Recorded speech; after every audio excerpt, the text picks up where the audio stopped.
Ladies and gentlemen and others, boys and girls and others, animals, pets, friends, family, welcome back to the adventures of Mudstomp in the Hardcore Minecraft lands. Following the first 200 days in my Hardcore Minecraft world, I have worked long and hard to make it through some more days. So stay with me now as we take a look at how I spent my time working to 300 days. Upon finishing my second end city on day 200, I went on the hunt again. And lo and behold, there, right next to my two cities, there was a third city. Naturally, I took the time on this day and the next to empty the city of its inhabitants and collected an elytra and dragon head for my troubles. On day 203, I decided not to push my luck and return home. I travelled quickly and quietly to the end island. Stopping briefly to farm some obsidian, I jumped in the end portal and watched the credits. Landing in the stronghold, I darted back through the nether and arrived home before bedtime. On day 204, I raced over to spawn in the hopes of finding the ender dragon egg. It had not dropped near my bed in the stronghold, so I figured, if I was lucky, it would be sitting waiting for me. Alas, as I have outlined previously, I was sorely mistaken. I finished the day packing my shulkers of all the materials from spawn and getting ready to go home. On day 205, I gathered some seagrass to breed the turtles and set out to explore the ocean near my lagoon. I spent some time with the turtles and collected their eggs for safekeeping. Finding mostly water in my boating, I decided to return home. It was a lovely night stroll on my land bridge. I really appreciated the calm after days of intense struggles. On day 206, I had expanded my inner compound so that I could give the livestock some more space. I planned to split them up later, but first I need a few more. I finished the day once again with some light cropping. On day 207, I set up some more crop circles. I started using a diamond hoe, just to show my opulence. I found the chicken hole suddenly empty, so I covered up any evidence of foul play, and went to bed. On day 208, I headed downstairs to make some buckets. I filled them with milk and distributed them in chests on the outer limits of my village. If I happened to run into some wandering pillagers or face off against an outpost, I wanted to make sure that I wouldn't start a raid when returning home. That night, I confirmed the location of my cleared slime chunk with above ground, so that I can start my second chunk. This continued through day 209. For day 210, I grabbed a bunch of smooth stone and headed to just outside my outer wall. This day, I started a project to clear a 100 by 100 area. I committed to this project from day 211 to 215. It involved clearing any blocks to make the area flat and filling any ponds or holes. I then layered the whole area with stone and lit it up with torches every 5 blocks. My plan in the future is to turn it into a history floor. I will place a block in each spot to represent a day in my hardcore life. The block representing what I accomplished on that day. On day 216, I grabbed some supplies and headed to the end. I was to start building an enderman farm. I started by finding the lowest point I could from the end island. I bridged out to set up the kill platform. I ran out of endstone at the end of the night. For days 217 and 218, I flattened the end island, collecting about 2 shulker boxes worth of endstone. This should do it. So it was on day 219 that I used the endstone that I'd mined to continue the enderman farm, getting the bottom structure finished. On day 220, I returned home for supplies and decided to sort my elytra out while I was there. I finished the day with my first flight, observing the land that was mine. For days 221 and 222, I continued the enderman farm. This was taking a bit longer than I hoped for. Once again, on day 223, I returned home for more supplies I'd forgotten for the farm. In particular, I needed to make sure I had everything to make the endermite mine. Across days 224 and 225, I completed the spawning platform for the enderman farm. Having taken down the torches and observed the run of the enderman, I dropped below to try out the XP flow. And it was glorious! Well, now I can mend my gear and gain levels at my pleasure anyway. For day 226, I sorted some chests at home and then collected the crops. I finished the day deciding on the right spot to build my new iron farm. It's a design created by DocM77, and tomorrow would be the start to a long process. On day 227, I lay the base for the iron catchment zone. I then dug it a bit deeper to stop the iron splashing out. Then, on day 228, I raised the walls, added the water, and added some gates to hold the lava. On day 229, I used the dirt to figure out the centre point of the farm, and started making out positions for the pods. aka where the villagers and zombies will live once they're committed to the cause. From day 230 to 232, I set up cauldrons for the zombies, blocks for the villager sections, and water platforms for the iron golems. 3 levels with 6 pods later, and we're ready for moving in day. For day 233 and 234, I set up a dirt highway from the zombies I stowed earlier to the cauldrons. I have to make sure that there is a roof everywhere, otherwise I might lose a participant on the way. For days 235 and 236, I released the zombies one at a time and played chasey with them until they were on top of their own cauldron. I then spent considerable effort trying to position them so they would fall into said cauldron. To finish the evening of day 236, I dismantled the dirt chasey paths. Day 237 and 238, I built a water column to help the villagers reach their pods. I hope they can hold their breath. Day 239 made me realise I'd forgotten a few details to the iron farm setup. So I took a break from the iron project. I sheared 4 stacks of wool and spent the rest of the day creating a range of dyes. On day 240 I dyed my sheep, 2 of each colour. I then made the extra bits to add to the iron farm. Feeling relaxed, I sat at the end of my bed watching the sun go down. Beautiful. For day 241 I finally completed the iron farm structures. The pods are now ready for the villagers. I spent day 242 preparing the villagers for their move-in. It wasn't much to do, but it took the day nevertheless. On day 243 I placed the lava in the iron farm catchment zone. Unfortunately, I realised that it needed adjustment and had to spend the day fixing that. However, it does mean that once we have the villagers in their pods, the farm is ready to go. From day 244 through to day 249, I spent the days and nights herding the villagers. They can be sticky things when they want to be. But in the end, I triumphed. 3 villagers in each pod, 6 pods around the 3 zombies, all over a giant death pit. My iron farm was complete. On day 250, I made sure that I had not 1, not 2, but 7 double chests to catch the output of my iron farm. Within a few hours of working around home, they will be full of glorious shinies. I finished the day and evening with more harvesting, breeding, and trading. For day 251 I set up a melon and pumpkin farm. I wanted to make more use of trading with my farmers. I also composted a bunch of spare seed. Might as well make use of them since they seem to be endless. Getting bored, I decided to automate the process. Not the prettiest thing, but it will do. I used the bone meal to speed up the melon and pumpkin plant growth. On day 252, I moved around my materials, organising shulker boxes in preparation for different projects and storing in my ender chest. I started day 253 by dyeing 6 sheep black and collecting materials to start my mob farm. I decided to make one that Jevon showed in Hermitcraft. Selecting a spot just outside my outer wall, a few metres from the iron farm, I started pillaring towards the sky.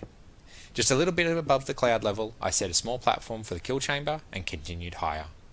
By night time, I set out the drop chute for the farm. From days 254 to 261, I built the structure for the mobs to spawn on. I decided on 3 layers to make sure I would get decent rates. This is the second time I've built this farm, and it's pretty obvious that I'm getting the method down pat. From day 262 to 267, I installed the redstone controls of the mob farm. It's not particularly complex, but then I'm not exactly a redstone genius like them Psycraft dudes. Anyway, I managed to figure it out all, and now I can turn the water on and off. Coming to the eve of 267, I visited the kill platform and installed an item collection system, otherwise known as hoppers and chests. On the morning of day 268, I base jumped down to my history floor. From there to day 272, I worked on the 100 by 100 area. By night time of 272, I had the borders done and around a quarter of the base.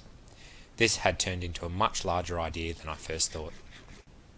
For day 273, I rocketed back up to the mob farm to see if anything much had happened while I was nowhere near it. Yup, de nada. But as I stood there, so it began to rain. I turned off the farm and headed to check the iron supply. 2 double chests told me we were cooking with gas. Hot lava zombie fueled gas. I spent the rest of the day collecting crops. Between days 274 and 291, I encased myself in stone on the kill platform of my mob farm and let it run while I AFK'd. I emerged about once a day to clear off anything that survived the fall.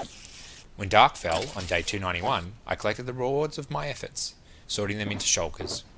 I can honestly say This is about the biggest horde of mob drops I've ever had. Getting back to work on day 292, I traded mob drops with villagers and generally collected from all my farms. It was around this time I started to feel like the king of my surrounds.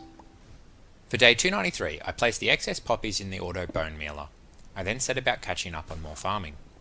Noticing I hadn't fixed my wheat farm after starting the second slime chunk, I grabbed some dirt and in a fit of lunacy flooded my mine again. One of those days I will learn. Well, damage fixed, some slimes killed, I finished refreshing all my crop farms. On day 294 I bred the cattle, almost enough there for future plans. I then traded some more with the villagers. Can never have enough green stuff, I hear. I completed some gear enhancements and then finished the day by setting up a second enchantment setup next to the Enderman farm. On day 295, being at the Enderman farm already, I took the day to mend all of my tools, weapons and armour. From day 296 to 298, I lowered the kill platform of my mob farm in the hopes that I wouldn't have as many survivors. Those shiny ones seemed to be rather problematic. I then set about moving my AFK fishing to be just off to the side of the old platform. That way, I can fish while I AFK for mob drops. I set up a lot of chests below the fish farm, as I hoped to add a bunch of auto crop farms to the collection setup as well. It was towards the end of this process my pinky failed me. Fortunately, I was wearing my elytra. Praise be to Jeebus! On day 299, I decided it was high time to solve the age-old problem of a beacon. So I grabbed some fire res potions and headed to the nether. It took me until the night of day 301 to net myself the third wither skeleton skull. And what do you know? I've passed 300 days without noticing. Well, on to 400. On day 302, I extended the main tunnel of my mine in preparation of a wither room. I figured a few hundred blocks away should give me enough space to deal with any fallout. On day 303, I released a few head of cattle to sacrifice to the wither. Getting them downstairs and into the boss room proved to be the most frustrating task I've undertaken in this world to date. I lost a few on the way, but managed enough to allow me a good stash of wither roses.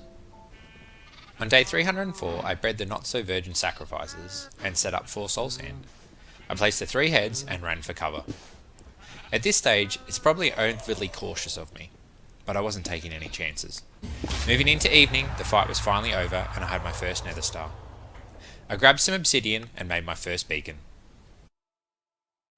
On day 305, I grabbed a few stacks of iron blocks and headed to the history floor. I set up the beacon in the centre and set to finishing the 100 by 100 area. By day 312, I needed a break. Taking a small flyover, I could see that I was approaching 50% done. I then collected a few pumpkins and melons and headed to trade. Ah, the sweet sound of green currency. I finished the day collecting more poppies for the bone mealer. On day 313, I again collected the crops. These went straight to currency conversion. Following a successful stock exchange, I grabbed all my gear and headed to the end to repair everything. For day 314, I used the levels I had gained to enchant some new gear and combine some items. My 1 set of gear was starting to come closer to 2 sets of gear. I spent the first half of day 315 shearing sheep. I definitely think I might have enough of them by now. The later half of the day, I returned to the history floor. With the beacon, the work there is running a bit smoother. So I worked at this task until day 326. Around day 322, I took a short break to empty the shulker boxes that were getting full of dirt and other things. Day 323 saw me return with empty shulkers ready to finish the task. On day 325, I pulled down the beacon and looked to finish the torches. Taking a short flight mid-day 326, it was quite the optical illusion now. Grabbing my stuff, I fought off a wandering pillager before returning home for some minor tasks. On day 327, I collected more crops and completed more trading. I then set up my beacon downstairs, right over the top of my slime iron golem, just to give him a visual reminder of what happens to iron golems that step out of line. For day 328, I made good use of the new beacon setup and worked on the second slime chunk. I managed to clear about half of it by morning the next day. On day 329, I chilled in the inner compound, sorting some chests and disenchanting a few items. On 330, I set up some cocoa beans and set to develop some more dyes. I then dyed a few more sheep and sorted some shulker box contents. Coming to day 331, I spent the morning disenchanting a bunch of items. I followed this with making a cactus bin for the odd items I'm not planning on hanging onto forever. I finished the day once more with more crop harvesting. On day 332, I split the cattle in preparation for farms to come. So I split them into sheep and cows. In case you didn't know, they happen to be different animals. On day 333, I plebbed about in the inner compound for the morning. In the afternoon, I removed the old AFK fishing room and set up some chorus plants before harvesting the cocoa beans.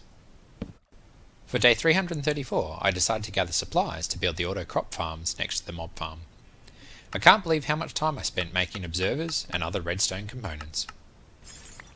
From day 335 to 340, I built a melon and pumpkin and sugarcane farm that fed into the AFK fishing collection system. I added an on-off switch so that I could turn it off whenever I wasn't AFKing. I'm going to have to figure out a decoration for this build monstrosity. One day. But for now, it's functional, not aesthetic. On day 341, I got up close and personal with some crops. I don't know about you, but I really hate having to take chorus fruits down one at a time. That being said, I love the sound of the stalk falling. For the rest of the day, I topped up my furnace. One of the big bonuses of higher tier mobs, in hardcore, is the amount of armour they drop. The following day, 342, I decided to gather some wood. I headed over to the patch just next to the history floor and started clearing the land. I really enjoy what quick work Chopper can make of spruce trees. It was also nice to gather some berries and a spot of gravel. I need to find a bigger gravel deposit one day to supply my concrete works. On day 343, I finished up with the spruce and headed to the nearby dark oak forests. I knocked down my first big red mushroom as night approached. From 344 to 347, I cleared a massive amount of the dark oak forest. Apart from many trees, I also collected a number of brown and red mushrooms. Thanks to the Hermitcraft member Scar suggesting long ago, I had Silk Touch on my axe, and was able to gather a pile of leaf blocks along the way.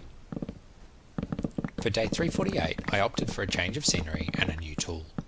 I grabbed a couple more giant mushrooms and headed over to the desert. The trip is a lot more comfortable now that I can fly. I couldn't find my original outpost, but finding a nice corner, I set up for an overnighter. Partway through day 349, I thought I spotted my old outpost. Upon closer inspection, it wasn't. But I found another village. I made a mental note to set it up for raids later, down the track, and got back to the soft grainy yellow stuff. On the morrow, I flew home and unpacked my bags. I then relaxed by the Sky Fortress collecting drops from flushed fauna and the water puddle alike. I kept this going right up to and including day 356. I absolutely love the drop down to home from the farm. Just a perfect view. On day 357, hitting the ground running, I popped in to see the hard-working people of the green currency. The day passed as I tried to convince as many of them as possible to be librarians with favourable book trades. From day 358 to 367, I headed back into the nether to hunt some wither skeletons. As the hunt slowed, I picked a spot to expand the floor. I hoped to have a nice, big, flat area to run back and forth on, just like an idiot without a care in the world. The local wildlife didn't seem to enjoy my presence, but I beat them into submission. Well, the mobs certainly spawn in big packs now. Should make farming nether drops easier. On day 368, it became obvious that the field of shulkers in my compound was getting a bit big, so I got to building a wall of chests. I sorted everything I had into them and started populating my ender chest. When I finally get around to building my mansion someday, I'll have to move all these again, but even I have to admit, it looks a lot better now. Now being day 373. Man, I love the rain. On day 374, I enjoyed the cool ambience of screeching wool bearers. One full set of shears later, and I had a nice pile of coloured wool. Something I will make use of in the future to make some creative structures. For the afternoon, I installed another item collection system in the Enderman farm. No more risking life and limb to collect the Ender Pearls. On 375, I used the new setup to mend all my tools and prepare for the next big adventure. By the by, if you want to check your hearing, I'm of the understanding that this is the place to do it. In the immortal words of Filza, right side check, left side check. That afternoon, to begin the adventure, I flew over to the Ender cities I'd already cleared. I made a new map and set about filling it as I discovered more cities. Day 376 saw me collect another elytra and clear my fourth city. Day 377 to 379 I filled more map and cleared the fifth city. Unfortunately no elytra. For day 380 I finished that map and half my original map. Day 381 gave me my 6th and 7th cities, and yet 2 more elytras. This was definitely worth the time. I finished the day with my 3rd map. On day 382 I noticed I had once again had a cluster of cities. Well, I'm not complaining, more just hoping this keeps happening. On day 383 I returned to my Enderman farm. I fixed my gear, combined collected treasures, and organised a chest for future equipment builds. I wanted to have at least 3 sets of armour, 10 pickaxes, and a plethora of other tools one day. For day 384 I mostly bummed around near the chest wall. I needed a chill day after flying the end for so many days. I did get everything I collected during the adventure stashed and stored, so it wasn't a total waste of time. For days 385 and 386 I began work on my next 2 slime chunks. I had to seal a hole in the centre of the village that would be their roof, but when they are finished I will have cleared 4 whole chunks around my beacon. On day 387 I set to the skies. I tried to find a big gravel deposit somewhere. I managed to find a few small patches, but nothing really significant.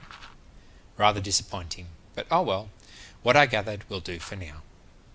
For day 388 I found a shipwreck on the way home. I plundered its booty and hunted down its treasure. On day 389 I decided to rest my wings and boated home. I looted another 2 shipwrecks on the way and arrived home late in the evening. So I stashed my plunder and went to bed. For days 390 and 391 I collected the resources to make an automated wool farm. My aim was to have sheep of every colour, so I needed way too many dispensers and hopper mine carts. By the night of 391 I finally had all I needed. After selecting a spot I started the build. Oh, and by the way, I'm following a design by Shulkercraft, mainly because it's so compact. 392 and 393 saw the structure finished. Not the prettiest, but I can fix that later. Now was time to get the sheep in, and oh did that take some work. Coming to day 394 I put the many shears in the system and fixed a few design issues. Between you and me, I put the collection pits a block too far forward. Anyway, more sheep! From day 395 through to 398 I put the sheep in their place and cleaned up. How in the world did it take 4 days? Oh well. Working great and looks fantastic, with each colour showing its own chest. On day 399 I began taking all the remaining sheep down to the wither chamber, and before I knew it I'd reached the end of day 400 as I sealed them in for future rose rewards. I honestly can't believe I've hit 400 days. I hoped to get this far when I started the 7th season, but now that I'm here I just can't believe it. I suppose at this point I should say some thanks, for if not for a few prompts I wouldn't have persevered. I first played hardcore back in 2009 with beta. Since then I've revisited every once in a while. However, it was most recently seeing what Philza and Luke the Notable had been up to that inspired me to try again and put in the effort.